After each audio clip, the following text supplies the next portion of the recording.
Hi, this is MaRLo, you're watching thatDROP.com. Dude, it's amazing. I have to pinch myself sometimes. Like, I've never played at Ultra before. Last year I played in Miami, a warm-up set at Surf Coma Pool, one show. This year I've got 4 shows, one of them being Ultra. So I'm like blown away, and the crowd today was just crazy. They were so responsive. Everything I was playing they were vibing on, and I loved it. Yeah, what goes into preparation for a set like this? Not just technically, but also, you know, emotionally. How is it different? Is it? I mean, it's really different. Of course, there's a huge crowd here already, as it is, but it's broadcast to 64 radio stations worldwide. So you do feel that pressure of doing something original, different to the other DJs, but most importantly, like I played A State 700 in Sydney and in Holland, I don't want to play the same set every show, right? So to come up with a new set that still resembles your sound is a exciting challenge to do that. And so I tried very consciously to play different in Sydney, Holland, and here. So there's a fair bit of preparation that goes into that aspect of it to stay unique yet true to your sound. Speaking of that unique sound, you have seemed to establish a very unique sound that has been referred to as the MaRLo sound. That's right. What exactly is that sound, and what does that mean to you, and where does that inspiration come from? I mean, if I had to summarize it, I'd say it's like powerful, energetic, techie beats, techie influence beats with big, uplifting, hands in the air moments in the sets. It's weird, I don't try and make music a certain way, I just make what comes naturally in the studio. Whether it's like in or hot at the moment or not, or whether other people are playing it or not, like I don't focus on that, I just make what I would like to dance to, what gets me jumping in the studio and what gets me excited, right? So I guess other people recognize it as unique, but to me, it doesn't sound different to everything I've been doing since I first started making music. I just make what I like to make. And of course I'm influenced by other artists, but it's not like I'm trying to sound like another artist. When I first fell in love with dance music, I loved acts like Prodigy, Aphex Twin, Mario Picotto, Son of Fedora, Marcel Woods, Tiesto, and of course Armin van Buuren. But the big thing that's changed is like Armin supported me so much in the last 4 or 5 years. Like every track I make, he's just pushed it and played it every set, and that's made a big difference to my career for sure. It's amazing. I mean, what Armin's an amazing DJ and producer anyway, but he's got such a huge audience through his radio show as well as his events that his support just makes a huge difference. That your music suddenly gets shown instead of your local clubs or your local fan base, it gets shown worldwide.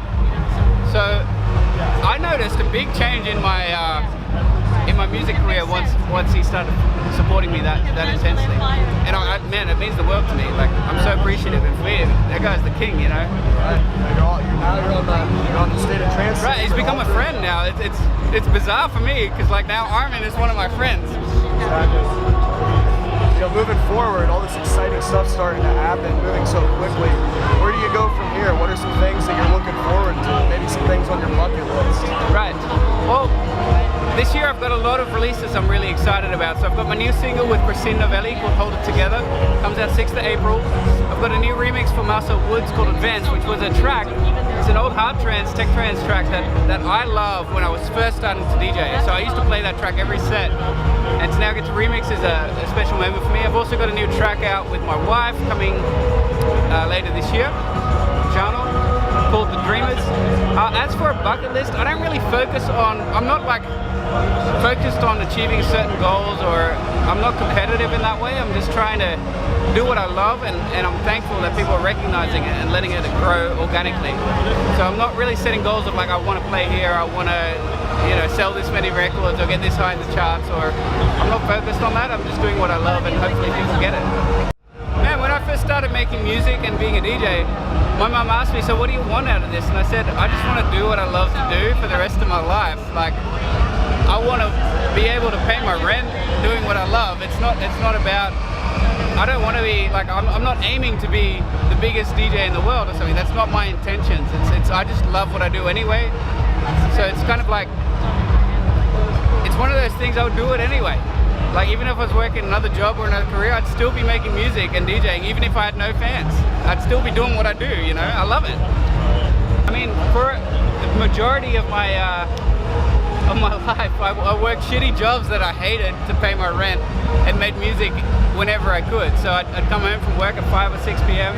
and work until 2 a.m. every day until the momentum started to build up with the music, and the music eventually replaced the part-time jobs that I didn't like to do. Taking a step back to the music, a lot of the tracks you mentioned have vocalists coming out. What is the process when selecting a vocalist? What kind of things do you have to take into consideration? Obviously, you need someone that complements the melody, but how do you narrow it down, or does it just find you and you're like, that's it? Yeah, I kind of just like want to work with people, first of all, that I like, that I get along with. So like with Christina Novelli, my next single, I toured with her with the Dash Berlin tour, and we just really got along, we became friends, and it's like, hey, let's do something together, in a really organic and fun way. But of course, she's amazing. Like, I'm totally in love with her voice, and her songwriting is incredible. It happens really organic. It's not like I'm thinking like I want to work with this vocalist and then I email them or something. It's more you meet, you have a good time, and you're like, hey, you want to do something? What it's all about, just having fun with your friends. That's it. Doing what you love. Man, I'm so thankful. Like, I'm really quite new in the US. This is my first time playing at Ultra in Miami, and I only started touring in US like last year. So I'm really thankful for the support I've gotten. Like, I feel the love when I play. Like, seeing all the support I get when I do play out in the US, it's incredible.